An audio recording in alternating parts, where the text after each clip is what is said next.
Every measurement in quantum physics destroys something. A field of open possibilities collapses into one fixed outcome the moment something interacts with it. And the mechanism behind that collapse, called decoherence, might be the closest physics has ever come to explaining what happens when you pay attention. Really pay attention. The kind of focus that turns a vague intention into a concrete result. To understand why, you need to see what a quantum system actually looks like before anyone measures it. A single particle, say a photon, exists in what physicists call a superposition, multiple states layered on top of each other, all equally real. The photon is here and there and somewhere else simultaneously. Each possibility carries a specific probability, and all of them coexist in a mathematical object called the wave function. This sounds abstract. It is, but the math works so precisely that every piece of technology in your pocket depends on it. GPS satellites correct for quantum effects. Transistors exploit them. The science is settled. What remains unsettled is the interpretation, what it means that reality behaves this way. Here's where decoherence enters. For decades, the old story went like this. A conscious observer collapses the wave function by looking at it. That version is mostly abandoned now. Decoherence offers something more precise. When a quantum system interacts with its environment, air molecules, photons, thermal radiation, anything, the superposition doesn't vanish. It bleeds into the surroundings, the coherence between possibilities leaks out, and what remains looks classical, definite, solid. One outcome instead of many. The particle didn't choose. The environment absorbed all the quantum interference patterns that kept multiple options alive. And once those patterns dissolved into billions of environmental interactions, getting them back is practically impossible. The selection becomes permanent. Now hold that mechanism in your mind and think about attention. When you focus on a task, genuinely focus, the kind where time disappears and your phone might as well be on another continent, something measurable happens in your brain. Functional imaging studies show that sustained attention suppresses competing neural signals. Distracting inputs get dampened. Irrelevant sensory channels quiet down. The brain narrows its own bandwidth, and the signal that remains gets amplified, reinforced, repeated. One pattern wins. The others fade. The structural parallel to decoherence is hard to ignore. In both cases, you start with multiple coexisting possibilities. In both cases, interaction with an environment selects one and dissipates the rest. And in both cases, the selection becomes increasingly irreversible over time. Physicists would be quick to point out that brains are warm, wet, classical systems where quantum coherence shouldn't survive long enough to matter. They're right. At the level of individual neurons, quantum effects decohere in femtoseconds. Trillionths of a trillionth of a second, any direct quantum-to-thought pipeline would need coherence times millions of orders of magnitude longer than what thermal biology allows. So this isn't a claim that your thoughts are quantum. The parallel operates at a higher level, as a structural analogy, a shared logic between two very different systems. Decoherence describes how environments convert possibility into fact. Attention describes how minds do the same thing. The math differs, the architecture rhymes, and that rhyme turns out to be useful. Consider what happens when attention fragments.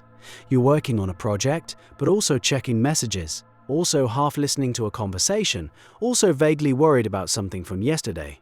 Each thread gets a slice of neural resources. Competing signals persist. The brain keeps multiple representations active without fully committing to any of them. In decoherence terms, this looks like a system that stays partially coherent, suspended between states, never fully collapsing into one definite configuration. The environment isn't interacting strongly enough with any single possibility to select it. Everything stays fuzzy, provisional, unresolved.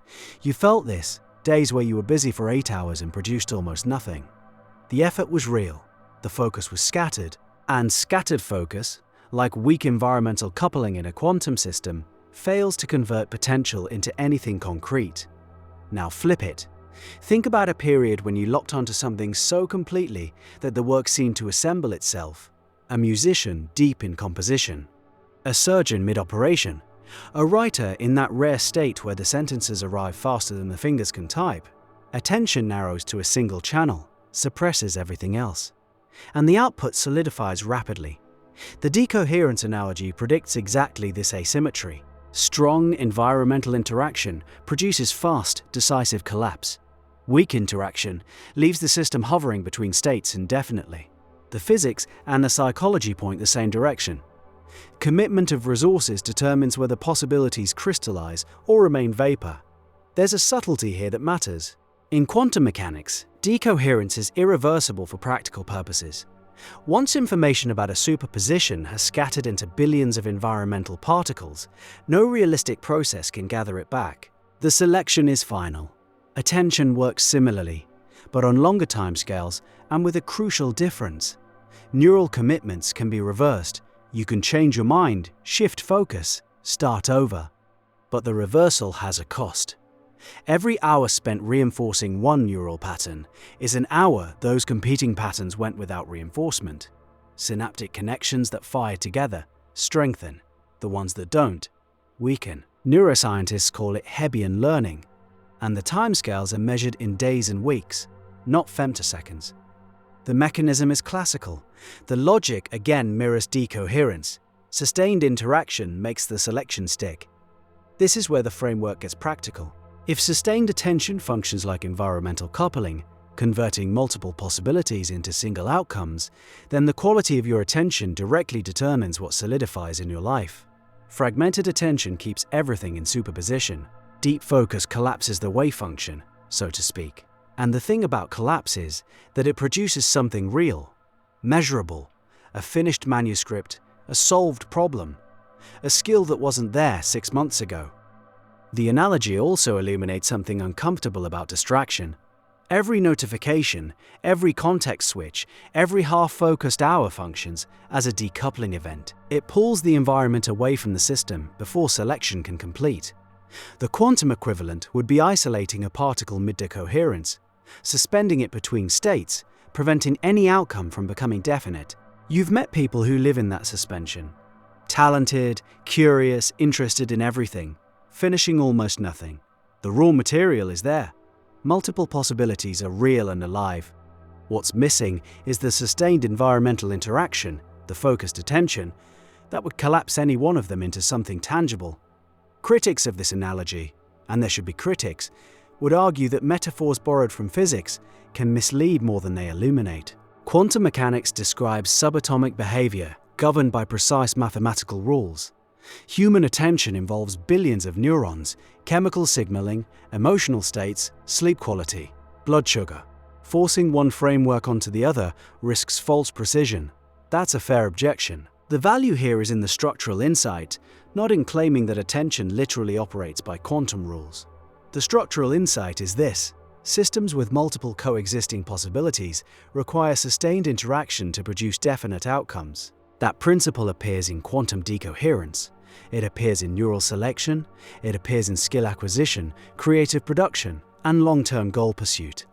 The underlying mechanism changes, the pattern holds, and patterns that hold across different substrates usually point to something real. Roger Penrose and Stuart Hameroff have argued for decades that quantum processes in microtubules inside neurons might directly influence consciousness. Their orchestrated objective reduction theory remains controversial. Most neuroscientists and physicists treat it with skepticism. The thermal environment inside a brain seems too noisy for quantum coherence to persist at biologically relevant timescales. But recent experiments have found quantum effects lasting longer than expected in warm biological systems. Photosynthetic complexes in plants maintain quantum coherence for hundreds of femtoseconds at room temperature, orders of magnitude longer than early models predicted. The question of whether quantum effects play a direct role in cognition remains genuinely open. The scientific consensus leans toward no, but the consensus has been wrong about coherence timescales before, and the field is young enough that certainty in either direction would be premature. What doesn't require any quantum biology to be true is the structural parallel itself. Decoherence converts quantum possibility into classical fact through sustained environmental interaction. Attention converts mental possibility into tangible output through sustained cognitive commitment. Both processes are irreversible in practice. Both depend on the strength and duration of coupling. Both produce definite outcomes from indefinite starting conditions. You carry around, at any given moment, dozens of half-formed ideas, potential projects, possible versions of yourself. They coexist the way quantum states coexist, real in some probabilistic sense, hovering, waiting. Most of them will decohere into nothing. The environment will absorb them quietly, and they'll scatter into the thermal noise of a busy life. A few of them, the ones that receive sustained, focused interaction, will collapse into something solid, something you can hold. The difference between the two groups has very little to do with which possibility was best, and almost everything to do with which one received enough coherent attention to survive the transition from potential to actual. The wave function of your unfinished projects is still open. The environment is waiting to interact.